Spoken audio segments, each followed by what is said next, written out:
কেন যে আমার সঙ্গে সবসময় এরকমই হয়, আই লিটারালি ডোন্ট নো।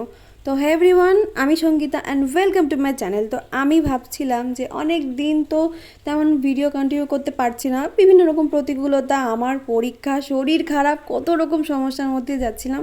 তো ভেবেছিলাম যে নিজের হাতে কাবেরি মেহেন্দিকে রিকোন করে নিজের মতো করে আর কি ডিজাইন করব, যার জন্য আমি পেস্ট রেডি করে কোনও করে ফেলেছিলাম এবং ভেবেছিলাম যে কিভাবে কোনটা করছি সেটাও ভিডিও তোমার সঙ্গে দেখাবো।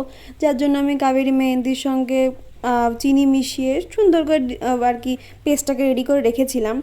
কোন রেডি করে সমস্ত সেট আপ করে বসেছিলাম মেহেন্দির ডিজাইন করতে।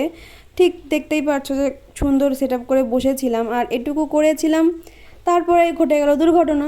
এখানে আশা করি বোঝা যাচ্ছে যে কতটা হয়েছিল। তো যাই হোক, কি করা যাবে, এটাই তো জীবন। আর ভগবানকে বলতে, ভগবান প্লিজ একটু কষ্ট কম দাও, আমিও তো মানুষ, ভালো লাগছে না আর।